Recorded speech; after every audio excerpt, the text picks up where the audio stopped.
सभी साथियों को प्रणाम। सच्ची बातें खरी खरी में आप सभी का स्वागत है। सबसे पहले बेल आइकन को सब्सक्राइब कर लीजिए मेरा चैनल। इसके बाद बेल आइकन को दबा दीजिए ताकि जारी होने वाली हर वीडियो आपको मिल सके, सूचना मिल सके उसकी। आज वही जो जहां कल खत्म किए थे कि सच को लोग जिंदा चौराहे पर जला देते हैं। सच कहूं, इसीलिए मैं पूरा सच्चा नहीं हूं। जब मैंने सच लिखना शुरू किया तो लोगों ने हमारा अखबार दैनिक जागरण जलाना शुरू कर दिया। सच बर्दाश्त नहीं हुआ। ऐसी सीरीज चली, महीने भर से ज्यादा समय तक सीरीज चली। बात 2003 की है। मैं झारखंड के पूर्वी सिंहभूम जमशेदपुर के जिले के घाटशिला तहसील में तैनात था। वहाँ का मॉडर्न इंचार्ज था। दैनिक जागरण घाटशिला ही नहीं, उस समय पूरे झारखंड में नया नाम था, क्योंकि 2003 13 फरवरी को उसकी लॉन्चिंग ही हुई थी। इसे अपनी प्रतिष्ठा के अनुरूप शीघ्र ही नंबर 1 पायदान पर लाने के लिए हम सभी लगे थे। आदरणीय संपादक श्री संत शरण अवस्थी जी ने मुझे चुनौती दी थी कि 6 माह के अंदर घाटशिला तहसील में नंबर 1 पर अखबार को देखना चाहता हूं। मैंने डन बोल दिया। उसी के अनुरूप काम भी शुरू किया। इसमें सफलता मिली। मैं खबरों को ही जीने लगा। सपने में भी खबर ही खोजता था। सुबह निकलता था तो देर रात तक घर वापसी होती थी। इसके लिए कई बार घर में कहासुनी भी हुई, लेकिन मुझे संपादक जी को दिया गया वचन याद था। उसे पूरा करने में शिद्दत से जुटा था। उस समय मिशनरियों द्वारा झारखंड के आदिवासी इलाकों में झारखंड की धर्मांतरण की खूब चर्चा थी। मिशनरियों द्वारा आदिवासी इलाकों में धर्मांतरण का काम बड़ा तेजी से चल रहा था। तमाम स्वयंसेवी संस्थाएं विदेशी फंडिंग से इलाके का काम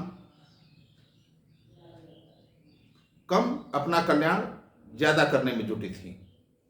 इसी तरह की स्वयंसेवी संस्थाओं की कुंडली मैंने खंगालनी शुरू की थी। इसी खोज में एक संस्था मेरी नज़र में चढ़ गई। उसका नाम है वर्ल्ड विजन।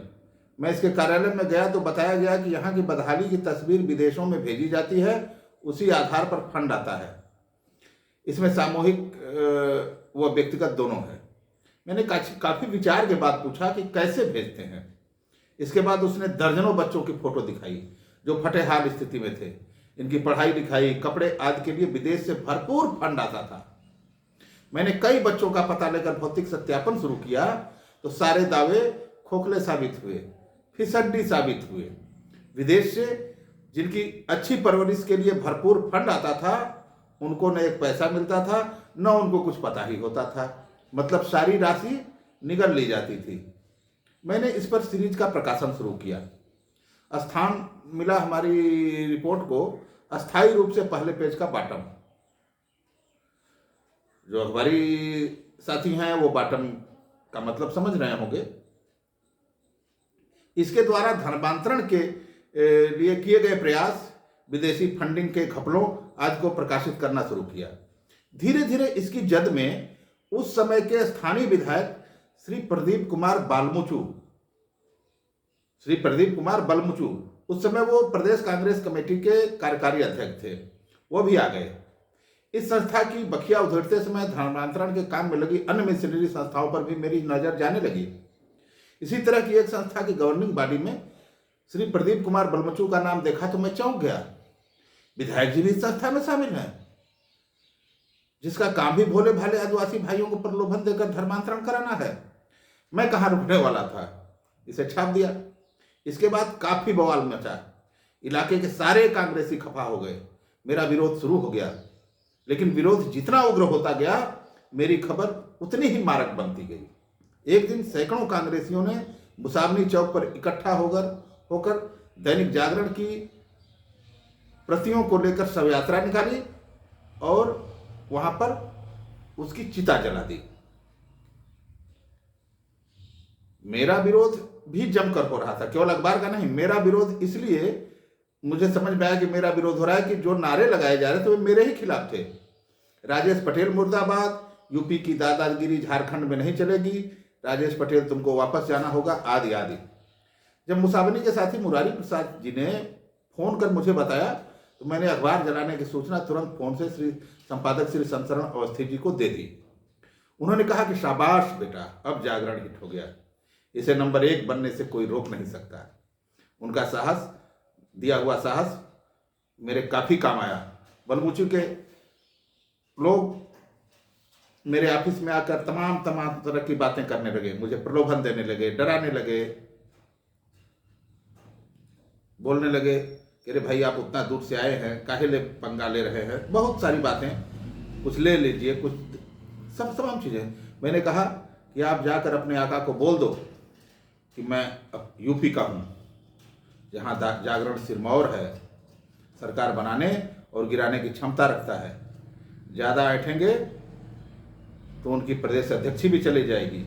मैं डरने वाला नहीं हूँ। इसके बाद ही मामला शांत हो पाया। तो साथियों, जब जब सच्चाई दिखाने का प्रयास किया तब तब ऐसी वारदातें, ऐसी घटनाएं हुई, चाहे व्यक्तिगत रूप से धमकाया गया या अखबार की प्रतियां जला के। लेकिन मैं कहाँ डिगने वाला, हटने वाला, भागने वाला, मैं जमा था, क्योंकि मर्द संपादक श्री संत शरवण अवस्थी जी का आशीर्वाद मेरे सिर पर था, उनका हाथ मेरे सिर पर था।